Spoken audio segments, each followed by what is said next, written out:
Mr Chair, and like so many I want to begin by paying tribute to the Honourable Member for Makerfield for bringing this important debate forward. We can all agree that with many households having suffered a prolonged fall in income as a result of the pandemic and with unemployment rising, the problem of household debt is increasingly worrying, with 14 million people having undergone an income shock over the course of the pandemic. And we've heard much today about the charity StepChange, which I'm sure we all want to pay tribute to. And this charity has found that 4.3 million people are now behind on basic bills such as rent, fuel or council tax, with 2.8 million people now borrowing simply to make ends meet, accessing high-cost credit, which means they are more likely to be locked into a cycle of debt in the longer term. Indeed, 2.4 million people are facing long-term debt problems, and this inevitably means that increasing numbers of people will, down the line, face the threat of homelessness and eviction. And one of the great injustices people face in every constituency across the UK is those who have to pay more for their essentials. And we've heard today much about the poverty premium. The cost of accessing credit can be considerable for some people in our communities, trapping them in high interest debts from which so many of them will find it difficult to manage and almost impossible to escape. And as we work to emerge from this health pandemic, it is very important that inclusion is baked into all essential services so that the pricing of all products and services are fair to all users. And where necessary and appropriate, the government should regulate the market to make sure that this happens. The poverty premium is simply an unacceptable burden on those who are already struggling. And I think that the capping of interest rates is indeed a very interesting idea, and I hope that the Minister will look carefully at that. As we all look forward to return to some kind of normality, those who have fallen into COVID-related rent arrears face the very real prospect of losing their homes, and some are already facing eviction notices.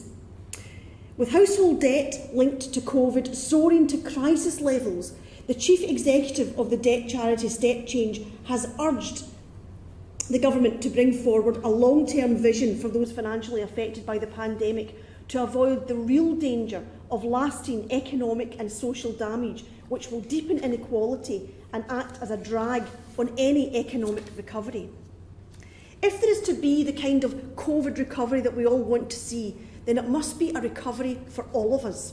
We have a real opportunity to use the experience of this health pandemic to look again at how we do things, how we deal with the glaring inequalities that we all know exist, how we can be more inclusive. But we cannot do that when so many people in my constituency of North Ayrshire and Arran, and so many people across the United Kingdom, have lost their jobs or suffered an income shock that has driven them into debt, sometimes unmanageable debt, to help pay for essentials and which now threatens to overwhelm them. And let's be clear, when people get into debt to pay for essential items, that debt is not born of profligacy, it is born of poverty. And whilst many are navigating the income shock that they have suffered and doing the best that they can, not least the £3 million who have been excluded from all financial support by the government, this is not the time to be pulling back on the £20 per week universal credit uplift, nor is it the time to be withdrawing furlough payments before businesses have had the time to properly scale up their operations post-lockdown, which threatens potentially thousands more jobs. Creativity and compassion is needed to ultimately address the debt and poverty crisis. Now, in Scotland, the re-elected Scottish Government is using all the powers it has to alleviate poverty, which so often drives people into debt. It has reached an agreement with local authorities, for example, to introduce universal free school meals to all primary 4 children starting in August. As part of £520 support commitment made to low-income families, a further £100 payment was made to coincide with the start of the summer holidays, which in Scotland starts at the end of June, in addition to the £100 paid in Easter. A new school clothing grant has been announced to help low-income families with the cost of school uniforms, available each year increased from £100 to £120 for eligible parents with children in primary school and to £150 for secondary school pupils. And a new £10 million grant fund to support tenants who have fallen into arrears as a direct result of the pandemic. A unique scheme established to address this problem, and a doubling of the game-changing Scottish Child Payment, an extension of free school meals in this Parliament, using every power at our disposal to tackle child poverty, which will disgracefully be undermined by the universal credit cut of £20.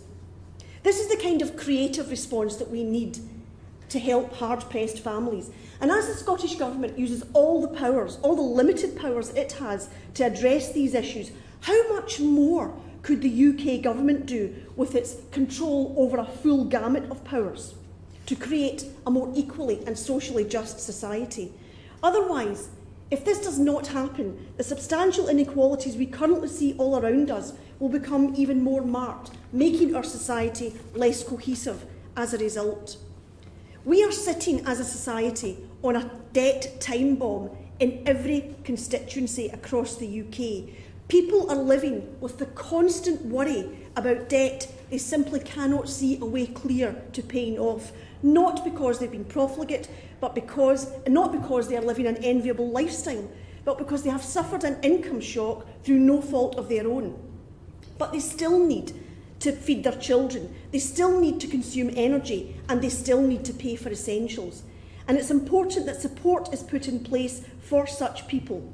Alongside this, the current plans to start withdrawing support, such as the universal credit uplift and furlough, is very worrying, since it can only exacerbate the current pressures and hardships so many people are facing. So I urge the Minister to look carefully at all the concerns raised today and bring forward necessary measures to mitigate the misery which debt causes to families and ultimately wider society. Otherwise, the mantra of building back better will be empty and hollow words when so many will be left behind.